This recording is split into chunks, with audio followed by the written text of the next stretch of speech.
বিশ্ব রাজনীতিতে নতুন উত্তেজনা তৈরি করেছে যুক্তরাষ্ট্রের ভ্রমণ নিষেধাজ্ঞা। ফিলিস্তিন সহ 7 দেশের নাগরিকদের প্রবেশ বন্ধের সিদ্ধান্তে মানবাধিকার, নিরাপত্তা ও কূটনৈতিক প্রতিক্রিয়া নিয়ে প্রশ্ন উঠেছে।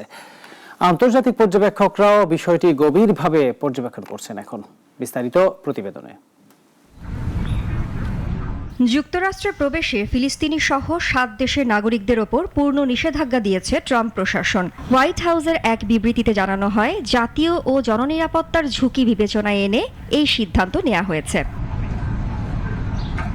নিষেধাজ্ঞার আওতায় পড়া দেশগুলো হলো বুরকিনা ফাসো, মালি, নাইজার, দক্ষিণ সুদান, সিয়েরা লিওন, লাওস এবং সিরিয়া। ফিলিস্তিনি পাসপোর্টধারীরাও এই নিষেধাজ্ঞার অন্তর্ভুক্ত। বিবৃতিতে বলা হয়েছে, এসব দেশের ক্ষেত্রে তথ্য আদান প্রদান, স্ক্রিনিং এবং যাচাই বাছাই প্রক্রিয়ায় দীর্ঘদিনের ঘাটতি রয়েছে। যুক্তরাষ্ট্র ও মার্কিন নাগরিকদের নিরাপত্তা নিশ্চিত করতেই এই কঠোর পদক্ষেপ। জানানো হয়েছে 2026 সালের 1 জানুয়ারি থেকে নিষেধাজ্ঞা কার্যকর হবে।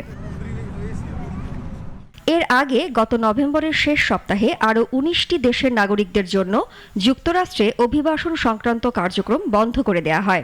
সেই তালিকায় Afghanistan, Iran, Libya, Somalia, Sudan, Yemen সহ একাধিক দেশ রয়েছে। পরবর্তীতে মার্কিন স্বরাষ্ট্রমন্ত্রী ক্রিস্টি নোম ইঙ্গিত দেন, নিষেধাজ্ঞার তালিকা আরও বাড়িয়ে অন্তত 32টি দেশে উন্নীত করার পরিকল্পনা রয়েছে। বিশ্লেষকদের মতে, সাম্প্রতিক নিরাপত্তা পরিস্থিতি এবং আন্তর্জাতিক ঘটনা প্রবাহ এই সিদ্ধান্তকে প্রভাবিত করেছে।